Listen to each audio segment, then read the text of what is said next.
Meenakshi YouTube channel చూస్తున్న వారందరికీ ధన్యవాదములు. నమస్తే. చాలా వీడియోలు చేసి పెడుతూ ఉన్నాను. మరి నచ్చినట్లయితే లైక్ చేయండి, షేర్ చేయండి, సబ్స్క్రైబ్ చేయండి. మన జాతక చక్రంలో అదృష్ట యోగాలు ఇచ్చే గ్రహాలు ఉంటాయి. కనీసం ఒక్క గ్రహమైనా ఉంటుంది. ఆ గ్రహం జాతక చక్రంలో ఏ విధంగా స్థితి పొందింది, ఆ గ్రహము ఏదైనా గ్రహాలను చూస్తుంటే ఆ గ్రహాలు ఆ గ్రహదశలు యోగాన్ని ఇస్తాయి. వీరిది ధనుసు లగ్న జాతకులు. లగ్నాధిపతి గురుగ్రహం. ఇదే లగ్నాధిపతికి చతుర్థాధిపత్యం కూడా వచ్చింది. 1, 2 ధనుసు లగ్న జాతకులకి. మరి ప్రతి ఒక్కరికి లగ్న పంచమ భాగ్యాధిపతులు శుభులు అని చెప్పుకున్నాం. అయితే ఈ లగ్న పంచమ భాగ్యాధిపతుల్లో కూడా ప్రతి లగ్నానికి తీసుకోండి 1, 5, 9 ఏ గ్రహాలకైతే వచ్చిందో ఆ గ్రహాలు పాపస్థానాలకి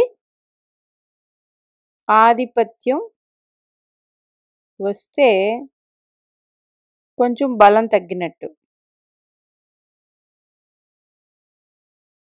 పూర్తిగా శుభం కలిగి ఉండే గ్రహం ఒకటి ఉంటుంది.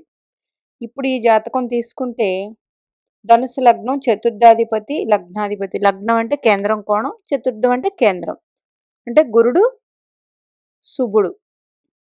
గురుగ్రహం ఎక్కడ ఉన్నా సరే పక్కన పెట్టండి, శుభుడు ఈయనకి సప్తమంలో ఉన్నారు. మరి పంచమాధిపతి 1, 2, 3, 4, 5 పంచమాధిపతి శుభుడే, ఇది కూడా ఓకే. ఇంకా ఇదే కుజుడికి వ్యయాధిపత్యం కూడా వచ్చింది. అంటే కుజుడు న్యూట్రల్ తీసుకోండి. ఇంకా రవికి భాగ్యాధిపత్యం వచ్చింది, 9వ ఆధిపత్యం రవిగ్రహం, ఈయన శుభుడు.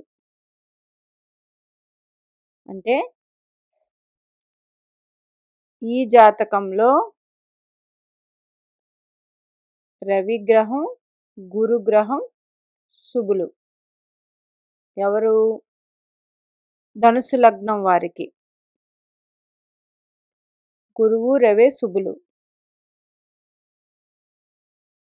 అప్పుడు ఈ శుభులు ఏ భావంలో ఉన్నారో ఆ భావం వృద్ధిలో ఉంటుంది. తరువాత లగ్నాధిపతి అయ్యారనుకోండి, ఆ శుభత్వం పొందిన వారు లగ్నాధిపతి అయ్యారనుకోండి, ఏ భావంలో ఉంటే ఆ భావం అంటే వీరికి సప్తమంలో ఉన్నారు. అంటే వచ్చే వైఫ్ పరంగా మంచి యోగాలు ఉంటాయి. ఇంకా పార్ట్నర్షిప్, బిజినెస్ ద్వారా. ఇంకా ఈ వ్యక్తికి గురుగ్రహం శని భగవాన్ని చూస్తున్నారు. అదే శని భగవానుడు గురుని చూస్తున్నారు. నిన్నటి జాతకంలో ధన విషయాలకు వస్తే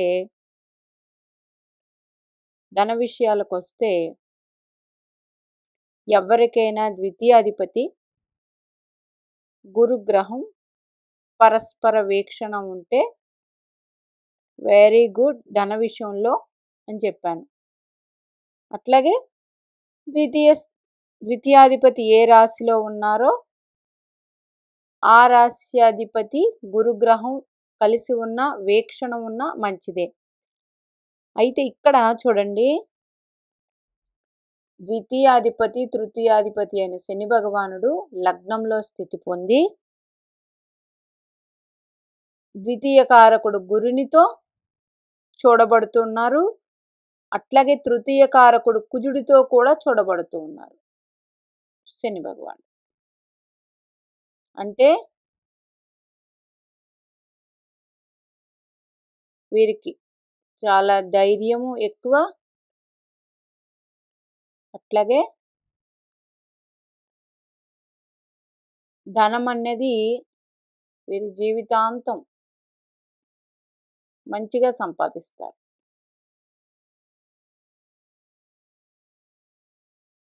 ఇక్కడ చెప్పొచ్చేదేంటంటే,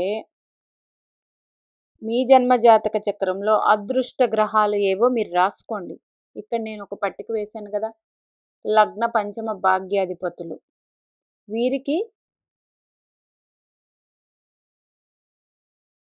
ఒక కేంద్రం గాని, ఒక కోణం గాని రావాలి. 2, 11, 3, 6, 8, 12 ఈ స్థానాలకి ఆధిపత్యం వచ్చిందనుకోండి ఆ గ్రహానికి, అంత బలం ఉండదు. ఇక్కడ గురుడికి లగ్నాధిపత్యం, చతుర్థాధిపత్యం వచ్చి సప్తమంలో స్థితి పొందితే సప్తమం ఆటోమేటిక్‌గా వెరీ గుడ్ పొజిషన్‌లో ఉంది. ఆ గురుడు శని భగవాన్ని చూస్తూ ఉన్నారు కాబట్టి ద్వితీయాధిపతిని అద్భుతమైన ధనయోగాలు ఉంటాయి. అంటే అలాగే మీరు మేషలగ్నం వారు కదా! మేషలగ్నం వారు రాసుకోండి. మీకు ఏ గ్రహాలు శుభత్వం పొందాయి. అంటే మీరు చార్ట్ వేసుకోండి. చార్ట్ వేసుకొని గురువు 9వ భావాధిపతి, కుజుడు లగ్నాధిపతి, రవి పంచమాధిపతి. అంటే రవి అద్భుతమైన గ్రహం మీకు మేషలగ్నానికి. ఆయన మీ జాతకంలో ఎక్కడ స్థితి ఉన్నారు ఆ భావాన్ని వృద్ధి చేస్తారు. మరి మాకు భాగ్యాధిపతి గురుడు వెరీ గుడ్ కదండి లగ్నాధిపతి. ఈయనకి అష్టమాధిపతి వచ్చింది, ఈయనకి వ్యయాధిపతి వచ్చింది. అంటే ఆ దశ వచ్చినప్పుడు 2 భావాలకి సంబంధించి మీకు ఫలితాలు అందిస్తారు. అందుచేత అది కూడా వారు ఏ గ్రహాన్ని చూస్తూ ఉన్నారో ఆ గ్రహం మీద కూడా వీరి ఫలితాలు ఉంటాయి. ఒక్క రవిగ్రహమే పంచమాధిపతి అయ్యారు కాబట్టి పంచమ ఫలితాలే అందిస్తారు. పంచమ ఫలితాలు రవి మేషలగ్నానికి అందించేటప్పుడు పంచమ కారకుడు గురుడు. ఈ గురుడు ఈ లగ్నానికి 9, 12 ఈ 2 భావాలకి అందిస్తూ ఉంటారు. అంటే ఈ భావం శుభత్వం పొందుతుంది, ఈ భావం శుభత్వం. రవిగ్రహం ఎక్కడ ఉన్నారో ఆ భావం శుభత్వం పొందుతుంది. రవిగ్రహం ఏదైనా గ్రహాలని చూస్తూ ఉంటే ఆ భావం శుభత్వం పొందుతుంది. అట్లా తీసుకోండి. ఇప్పుడు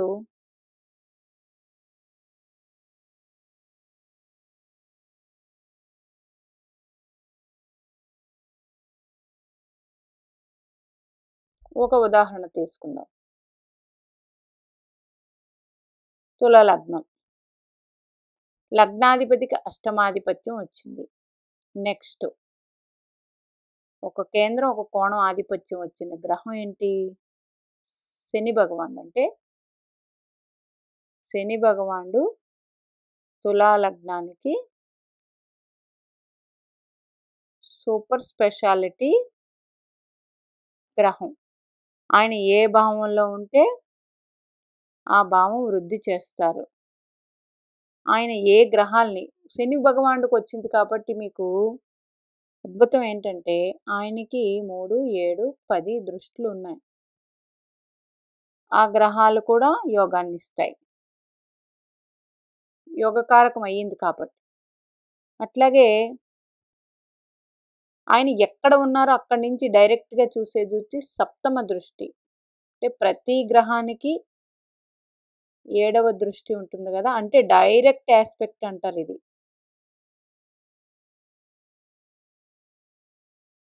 ఆ భావం వృద్ధిలో ఉంటుంది. ఇట్లా తీసుకోండి. మరి లగ్నాధిపతి శుక్రుడు శుభుడే కదండి! ఎందుకు అన్నా అష్టమాధిపత్యం కూడా వచ్చింది. అంటే శుక్ర మహాదశ వచ్చినప్పుడు లగ్న భావ ఫలితాలు, అష్టమ భావ ఫలితాలు శుక్రగ్రహం అందిస్తుంటారు. ఆయన ఎక్కడ ఉన్నారో ఆ భావ ఫలితం కూడా ఉంటుంది. కానీ ఇట్లాగా శుభత్వం వచ్చిన గ్రహాలు జన్మలగ్నానికి ఒక కేంద్రం, ఒక కోణం ఆధిపత్యం వచ్చిన గ్రహాలు ఏంటి అవుతాయంటే అతి బలంగా ఉంటాయి.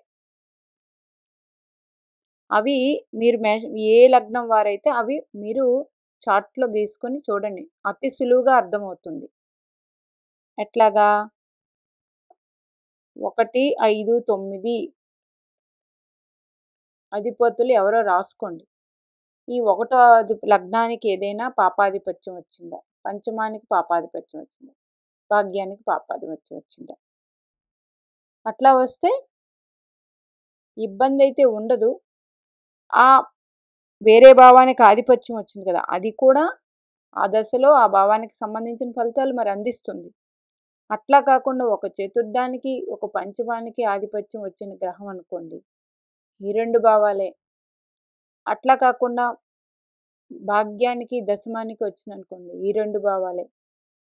ఒకే భావానికి వచ్చిందనుకోండి. ఆ ఒక భావంకే సంబంధించి బలం కలిగి ఉంటారు. పూర్తిగా ఆ భావం నుంచి మనం ఫలితాలు అందుకుంటాం. ఆ భావం ఏమనేది మీరు జన్మజాతక చక్రంలో చూసుకోవాలి. ఇక్కడ వీరు 89లో పుట్టినవారు. ఇక్కడ వీరికి ప్రశ్న, ఒకరు లగ్నంలో శని భగవానుడు ఉన్నారు కదా! మకరం నుంచి వెనక ఇంటిలో ఉన్నారు. ధనానికి ఇబ్బందా? అట్లాగే సప్తమంలో గురువు ఉన్నారు. మ్యారేజ్ లేట్ అవుతుందా? ఇట్లా వారి ప్రశ్నలు. సప్తమంలో గురువు ఉంటే మ్యారేజ్ లేట్ అవుతుందా అండి అంటే, గురువు కామత్రికోణంలో ఉంటే అది గురుడు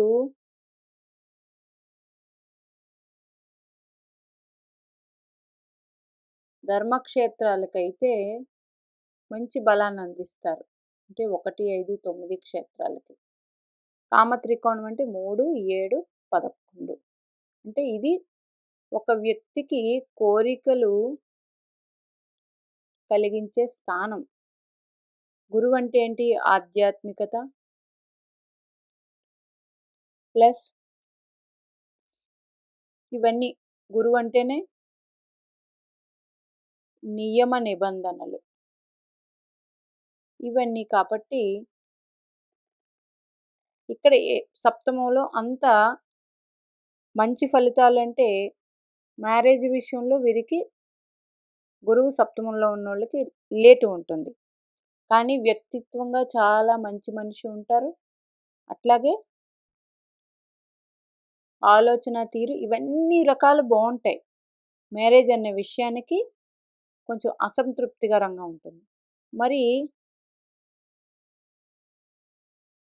దీనివల్ల ప్రాబ్లమా అండి? అట్లా ఏమి ఉండదు. మ్యారేజ్ అయితే అవుతుంది. కొంచెం లేట్ ఉంటుంది అంతే. ఎందుకంటే ఒక్క గురుడే ఉన్నాడనుకోండి ఇది ఇబ్బంది. ఈ గురుడిని డైరెక్ట్ శని భగవానుడు కూడా చూస్తున్నారు. ఒకరికొకరు వీక్షణ ఉంది. అంటే ఏదో ఒక గ్రహం గురుగ్రహం మీద వీక్షణ ఉంటే అది తప్పుకుంటుంది. ఇంకా ద్వితీయాధిపతి, తృతీయాధిపతి అయిన శని భగవానుడు మరి వెనక రాశిలో ఉన్నారు కదండి. శని భగవానుడు ఫలితాలు ఎలా అందిస్తారు? నిన్నటి వీడియోలో చెప్పుకున్నది ఏంటి? ద్వితీయాధిపతి కానీ గురుగ్రహ సంబంధం ఇద్దరికి పరస్పర వీక్షణ ఇట్లాంటివన్నీ ఉంటే అద్భుతమైన ధనయోగాలు ఉంటాయి. వీరు స్వయంగా ధన సంపాద్యత చాలా బాగా చేస్తారు. రెండవది, ఎవరైతే ఏ రాశిలో అయితే ఉన్నారో శని భగవానుడు ఆ రాశ్యాధిపతితో చూడబడుతూ ఉన్నారు. ఏదైనా గ్రహం ఒక రాశిలో ఉన్నప్పుడు ఆ రాశ్యాధిపతితో చూడబడుతూ ఉంటే ఆ గ్రహం ఇందాక చెప్పుకున్నాం కదా, శుభత్వం పొందిన గ్రహం అయితే ఆ లగ్నానికి ఈ గ్రహం కూడా చూడబడుతున్న గ్రహం కూడా గురుడిచ్చే ఫలితాలే అందిస్తాడు. అందుచేత ఈ విధంగా తీసుకోవాలి. నిన్నటి వీడియోకి కనెక్షన్గా వీరికి ద్వితీయాధిపతి కారకుడు ద్వితీయ కారకుడు గురునితో, అది కూడా లగ్నాధిపతి అయ్యి పరస్పర వీక్షణ ఉంది. దానివల్ల వీరి జాతకంలో మ్యారేజ్ అంటే భార్య వల్ల 100% లాభం ఉంటుంది. వీరికి మంచి భార్య వస్తారు. అట్లాగే ధనం అనేది నిరంతరం వీరి చేతిలో ఉంటుంది. వీరు స్వయంగా కూడా చాలా బాగా సంపాదించుకుంటారు.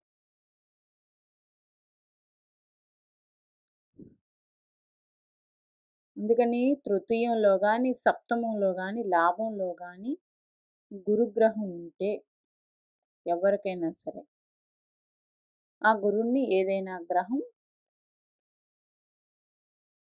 చూడాలి.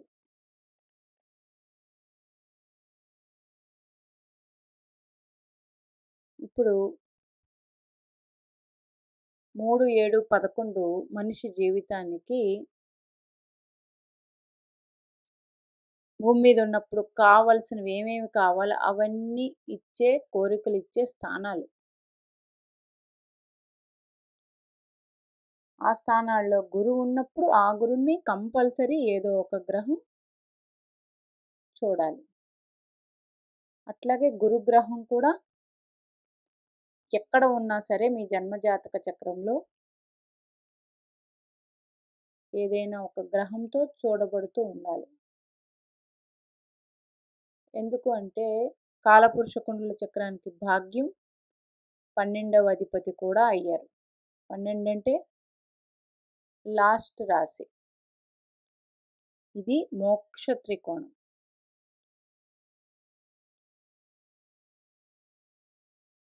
గురువు అండర్లో ఉన్నవాళ్ళు ఇట్లా వాళ్ళు ఆ విధమైన ఆలోచనలతో కూడా ఉంటారు. కాబట్టి ఏదైనా జాతకంలో ఒక గ్రహం చూస్తూ ఉంటే గురుణ్ణి, గురు ఫలితాలు 3, 7, 11లో ఉన్నప్పుడు మారిపోతూ ఉంటాయి. ఆ చూసే గ్రహం మీ జన్మలగ్నానికి ఇందాక చెప్పినట్టు శుభుడైతే మరి ఇంకా చాలా బలం కలిగిన జాతకం. మీనాక్షిదేవి ఆశీస్సులు మనందరి మీద ఉండాలని కోరుకుంటూ నమస్తే.